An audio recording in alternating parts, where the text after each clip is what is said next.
Hey, happy Monday. I hope you are doing extremely well. I'm coming to you live from the Freedom Fighter headquarters. If you know me, you know that I'm a freedom fighter. My job is to coach and help and train people to be able to fight for their own freedom. And so today I want to come with you something that's going to help you this week. Okay? Something that's really going to help you this week. And really, I labeled this the single best way to be able to handle objections. Now, here's the thing. Whether you're in sales or you're not, you're in sales. Let me say that again. Whether you're in sales or you're not, you're in sales. Whether you've got to sell somebody on the idea of hiring you by putting your resume, doing an interview, where you got to sell somebody a particular product, or you got to sell them on a service that you provide, or you just got to sell them on the fact that I need more hours at my job. Doesn't really matter what it is, but every time you're working to sell yourself or to sell something, you're going to come up with objections. People, when they're objecting, are doing one thing and one thing only. They are simply looking for a reason to say yes. I want that to sink in with you for just a minute here. When people give you objections about whatever it is that you're trying to convince them of, influence them of, or sell them, they're just simply looking for a reason to say yes. They just need answers to questions that haven't been answered yet by what you're sharing with them. And so let's get this straight about being able to handle objections, all right? Number one, you got to have the mindset that people are not just trying to blow you off.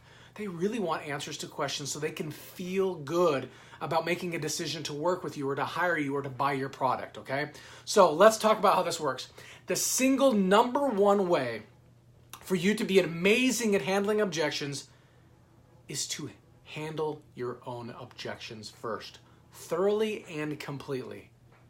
I'm going to say that again because this is absolutely enormous. The best way to be amazing at handling objections of any type is for you to handle your own personal objections thoroughly and completely. See, the fact of the matter is, it's not always just about what the words to say. It's about believing that what we're saying has value, that it's of truth. And when we believe that, we congruently communicate that to the people that we're working with. So let's talk about how this works. Number one, to answer your own objections completely and thoroughly. Number one is about your product or service or whatever it is you're trying to sell. You gotta know what your objections are personally. If you don't believe in your product or your service, then nobody else is gonna believe either. Okay, so answering your objections also has to do with your own personal objections about your ability to be good enough to get your point across. To be good enough to influence somebody to make a move, whether it's purchase your product or your service or hire you. Doesn't really matter what that is, okay? So you've got to get those handled inside of yourself. Let's talk about why this is important. Number one is that when you handle thoroughly and completely your own personal objections, number one is that it eliminates fear. Fear is a nasty thing. It shows up, and it's okay to be afraid. It's just not okay to stay afraid. If you've been in your career any longer than 30 days, then you've got to move past some of those fears, especially these particular fears about talking with people and working with people in a way that you can handle their objections, all right? So this eliminates fear. One of the interesting things about fear is that when we have a lack of fear, i.e. we've overcome the fear because we've answered our own objections thoroughly, is that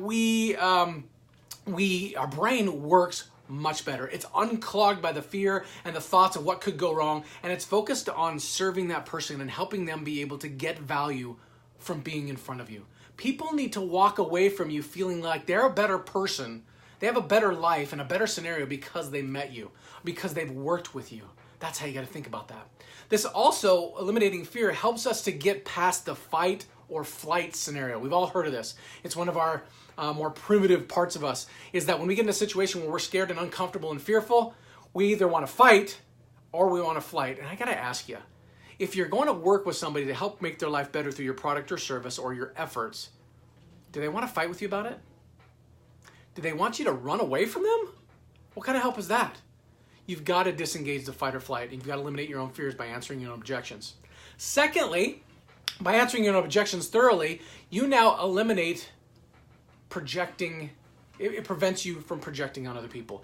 Your own fears and concerns are things that you're thinking about, and they will show up. You need to know that when you communicate, you're communicating far more with your body language, your facial expressions, and your nonverbals than you are with your actual words. So even if you're saying the right words, if they don't believe it, they're going to sense something's wrong with you. They're going to sense that, number one, this person's trying to pull one over on me. They're trying to screw me or do something along those lines that's going to take advantage of me. Or the other thing they're going to fear is that you don't know what the heck you're talking about. You're not very confident. Therefore, why would I entrust myself and my future and my goals to you? Important. So this helps you to stop projecting those out into the conversation and really focus on those people and help them get what they want. The last thing that's super important about this, y'all, is that this improves, answering your objections, improves your confidence. Who doesn't want confidence? Who doesn't want to feel absolutely great about standing in front of somebody and sharing with them the right things that are going to help them to buy or to sell or to hire you in some way, shape, or form? We all want to feel great about that. And the only reason we don't do those things and talk to people about this is because we have the lack of confidence. So not only will you eliminate your fear, you'll stop projecting on people, but you're going to have amazing confidence to go do it again. And you got to do it again to win, don't you? You got to do it again and again and again. Again and again and again, time after time. Time on task over time wins every single time. You've just got to position yourself to be really good at taking that action. Really good at being consistent because you ain't afraid. Because you're here to serve. And because you don't need to project. You're going to be okay whether they say yes or no. You've just got to believe in what you're talking about. Not everybody's going to get it, but the ones who do are going to absolutely love you, and I guarantee you there's enough of them out there for you. You know that I love you. Be great. It's what you're made for. Talk soon.